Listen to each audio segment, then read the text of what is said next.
Un'interessante iniziativa oggi all'Istituto Enogastronomico Niccolò Gallo che riguarda la pasticceria e in particolare la frutta martorana, un'iniziativa che è fatta in collaborazione con altri istituti della Sicilia. Sì, e l'Associazione Ducezio ci ha coinvolti in un'interessante iniziativa che è approdata quest'anno ad Agrigento, gli altri anni è stata in capoluoghi di provincia diversi. Stamattina ospitiamo molte scuole alberghiere della Sicilia e della provincia di Agrigento per dar vita ad un concorso che vede protagonista la frutta marturana.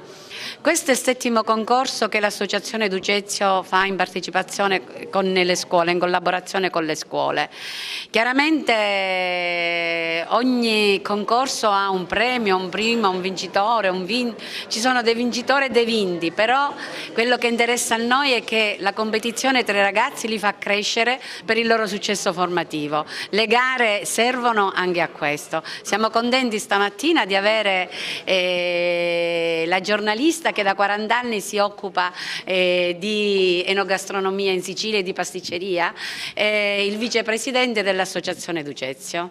Sentiamole, ascoltiamole, prego.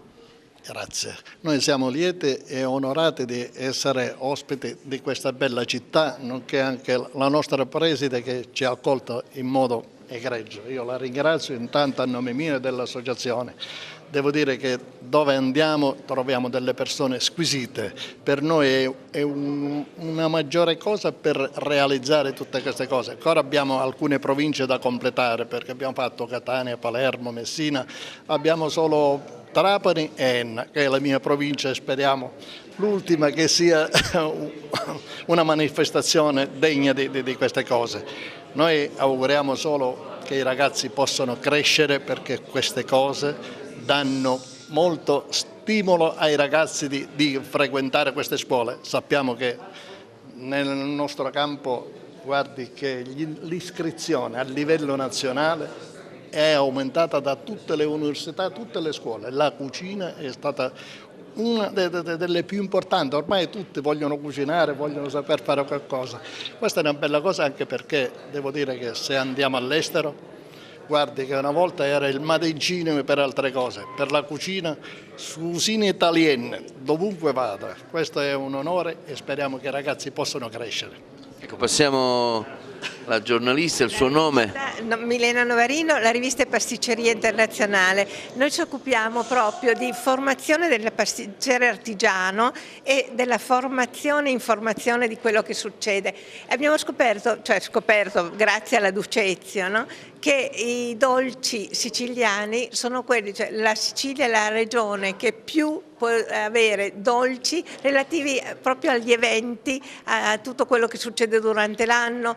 Diciamo che ogni festa ha un dolce e questo la Ducezio l'ha messo molto in rilievo iniziando 8 anni fa a fare questa mostra dei dolci tipici siciliani.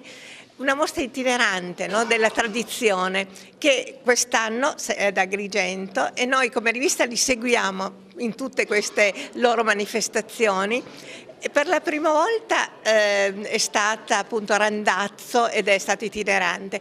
Poi oggi e domani sarà ad Agrigento e oltre la mostra c'è per la seconda volta una manifestazione collegata che si chiama Duci Duci, che saranno i dolci attuali, cioè quello che i pasticceri fanno adesso. Così abbiamo il passato, il presente